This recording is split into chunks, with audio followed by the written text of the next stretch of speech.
Hey everybody, it's Bruno and MB again, and we are back in black with the human Jack Black.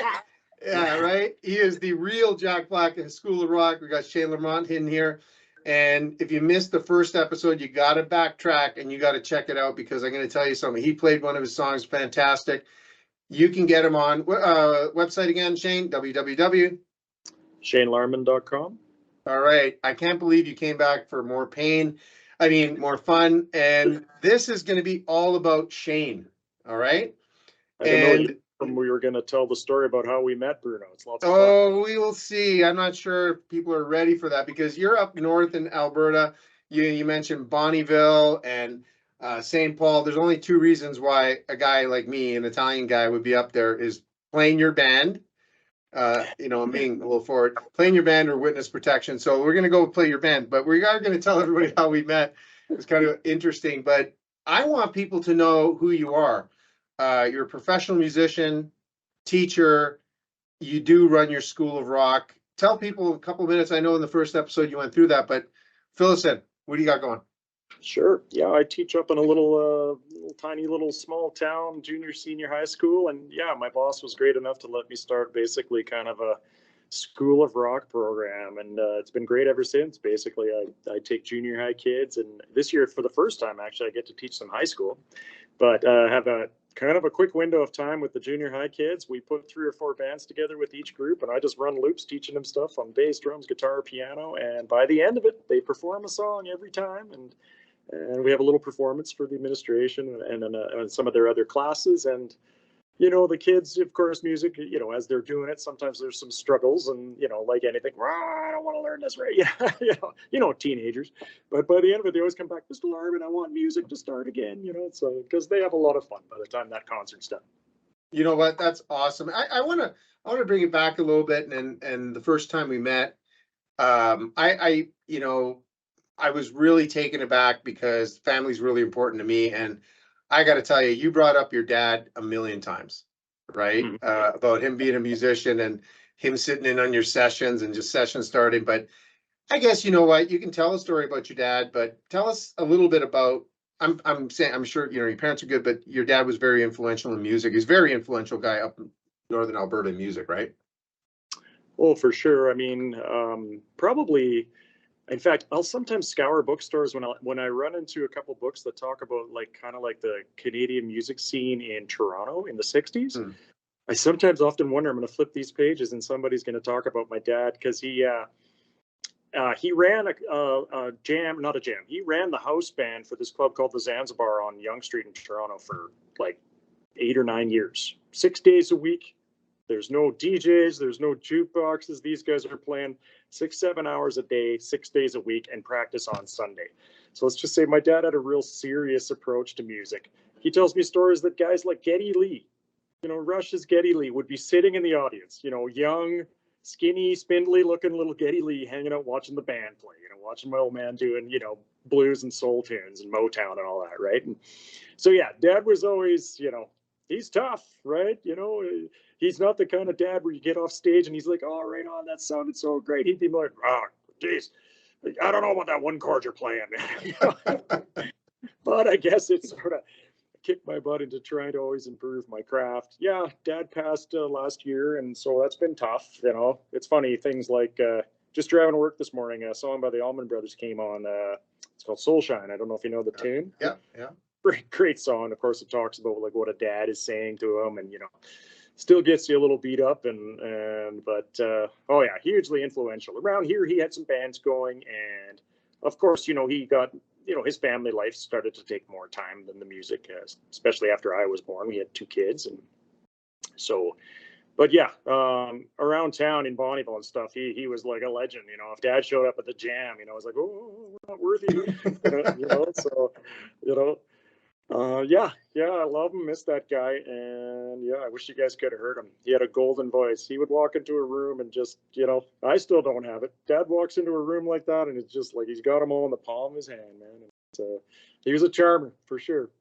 And you know what? I really appreciate that because we're all family, like we're family people, and that it really warmed my heart when you were telling stories about who he jammed with and inspiration and everything. But I like to do a little thing called rapid fire, and I never Okay. told you about it. And so Yeah, it's really for I really we kind of connected. We were shooting the breeze and we're having a good time for we'll tell everybody how we met. And you know what? It's very giving of you to inspire all these kids and put this program together. And I think it's fair to the universe for people to get to know you because you're getting to know and inspiring a lot of kids and you get to know them. And let's find out a little bit about you. How's that? Right. I didn't know we were So doing rapid fire. Here we go. yeah, and you know what? It's going to be quick questions, first thing on your mind. So number one, right? Okay, ready. Because you're in music, favorite band. Rush. Really? Okay. Geddy Lee. There Neil you go. Young, for a second. And But I that's not gotta a tell you, I gotta tell you a story. When you said Geddy Lee would walk in and all these guys come in, I tell stories and I go, you're not gonna believe it. When I played, who walked in was Bruce Springsteen. I'm like, really? No, not really, but I got your attention. Like, why would Bruce Springsteen come watch me? But your dad, people would actually come in there, so that's cool. So okay, so Rush and Neil Young. Yeah, I can tell you're a little influenced by Yeah. the I mean, Saskatoon. the Rush thing, because I started playing drums, of course, Neil Peart was like, oh my God, listen to what this guy's doing and all the lyrical ideas and everything. But yeah, my solo music is certainly more influenced by Neil Young than my drumming playing, which I kind of associate more with Rush. Yeah. Okay. So tough one. Tough one coming up. Favorite song? Favorite song? It's a battle between two. One's a Rush song, Xanadu off the Farewell to Kings Okay, album. yeah. It's a story based on the poem. Oh, I forget who wrote the poem, but it's about the court of Kublai Khan and a guy who's searching for the secret of immortality, and he finds it only to get stuck in a cave for eternity. It's sort of a grim tale, but I'd have to look up who wrote that. It's a classic. Like he just adapted the lyrics from a classic poet. I just can't remember the name offhand. That one, and there's a song by a very what I call a very underrated band. Oh man, I might have to pick. Can I pick three, Bruno? Yeah. We'll charge you a little more at the end, but then you have to tip it. But that's okay. Okay, yeah. Number two, I don't know. People haven't heard a lot of this band, and they certainly have a lot of cheesy material. Loggins and Messina was sort of Kenny Loggins' band before he, turned into Mr. Movie Score guy, right? Loose and Top Gun. But they've got a song called Pathway to Glory, where it starts off as kind of like a folk song. It goes into this full extended jam that has each instrument layering on top of each other, oboe into harmonica into sweet guitar solo, and it's just fantastic. In fact, Dad played me this song, and as it went, he kind of described it to me, each instrument changing, and I was just like, "Whoa, cool!" And that's awesome. yeah. Third one.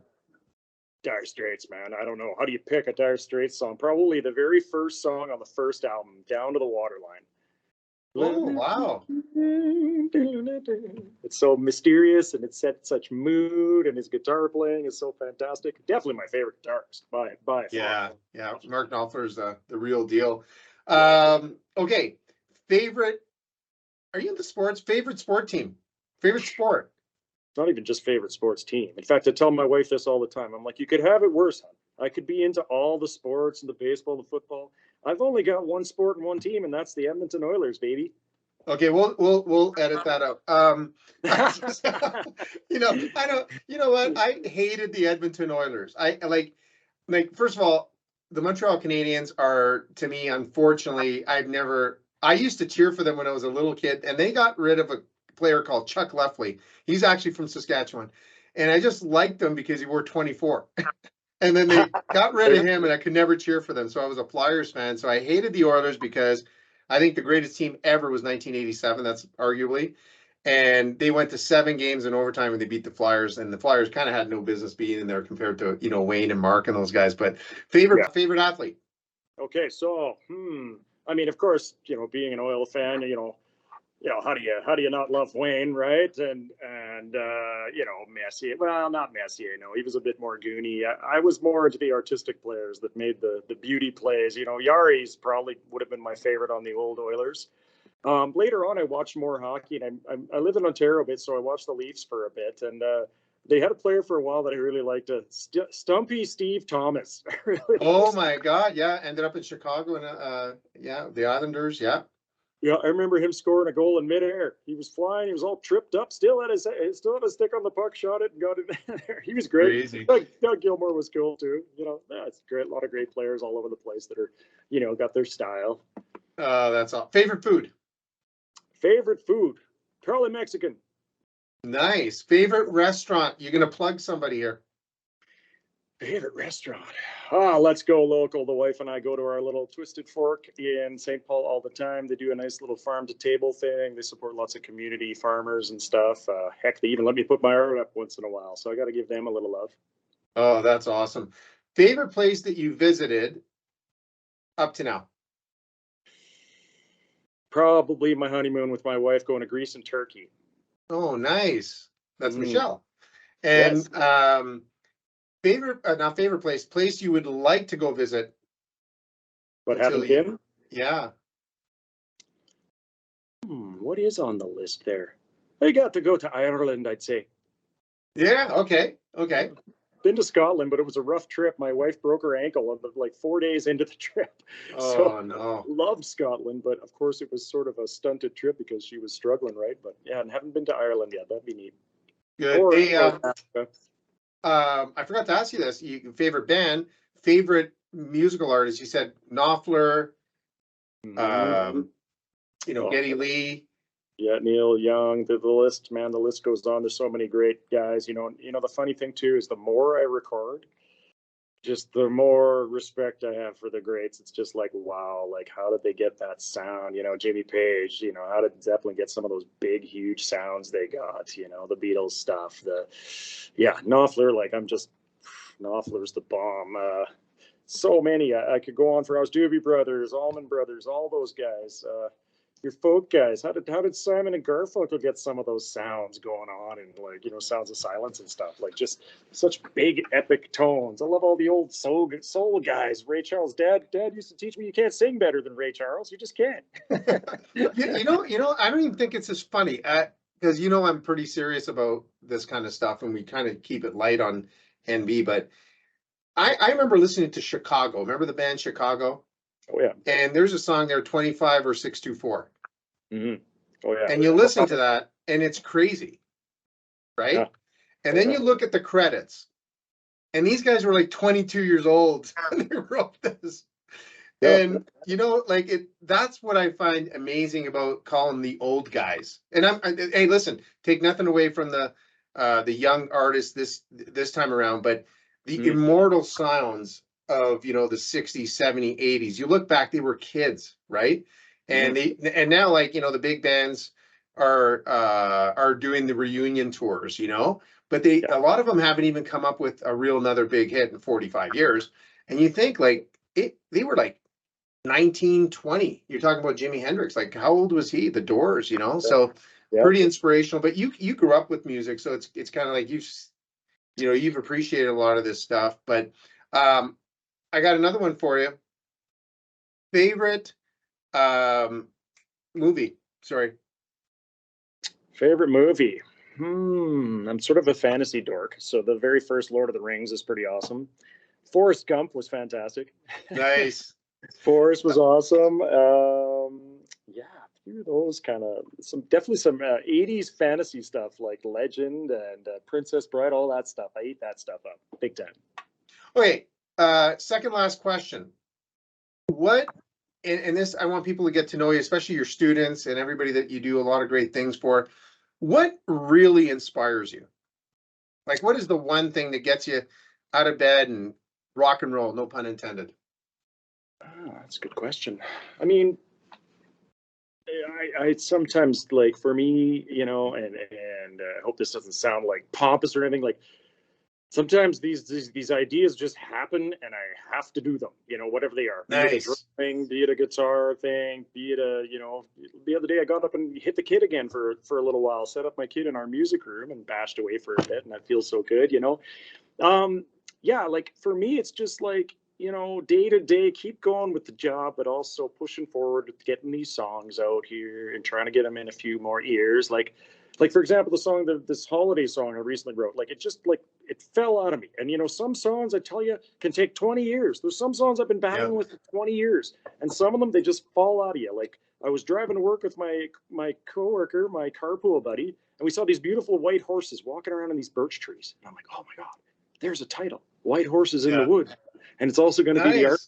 And I'm like, wait a minute, that's like a Christmas song idea. Okay, I'll do that. And then the chords, I kind of had this little thing that I'd been playing around with, and then, oh, that'll work with that. And it just sort of fell together, got in the studio. The guitar I did for it was just, I didn't even practice it. It was just all like, go. And it fell out, and it was just, you know, I'm not trying to say this in a way that I'm bragging about. It's just more like sometimes that muse gets you, and it's just like, you're like the conduit, you know, it's coming out of you, and you're just there doing it. You know? Yeah. You know? Oh, that's awesome. I have one more question for you. Think really hard. Other than your lovely wife, Michelle, who is the person you prefer to sit next to you on the long trip from Europe back to Canada? Well, I gotta say Bruno, right? Woo! We talked that whole trip, man. It was fun.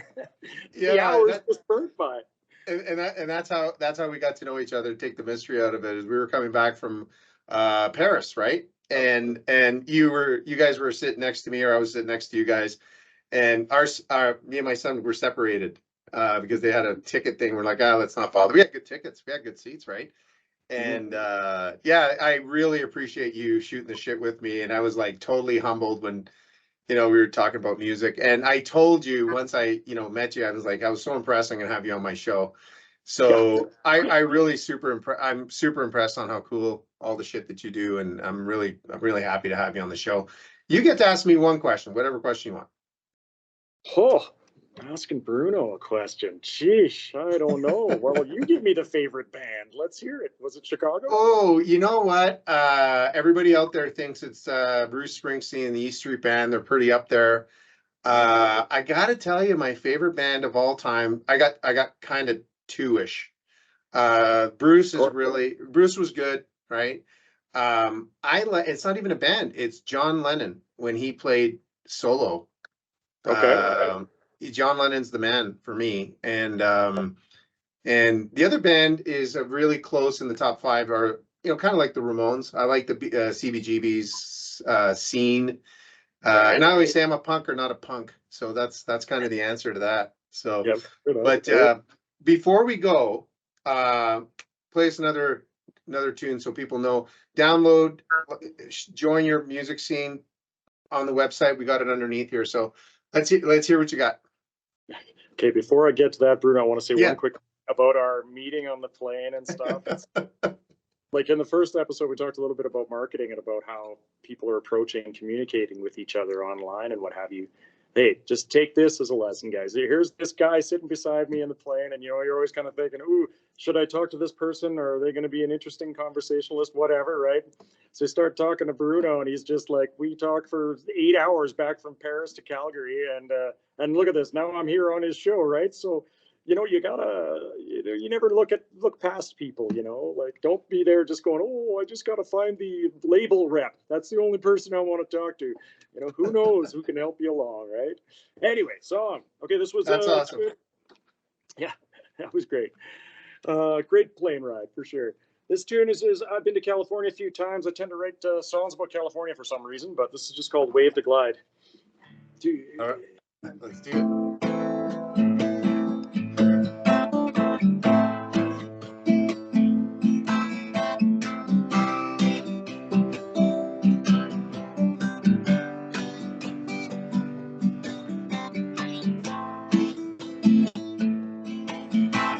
Ocean waves and desert rolls hold on me, yeah, I won't let go. Dreaming trees and cheeks and hands, traveling down new roads again. Yeah, California vision, she's out among the tides, Let's head out on the ocean and catch ourselves a wave to glide, to glide.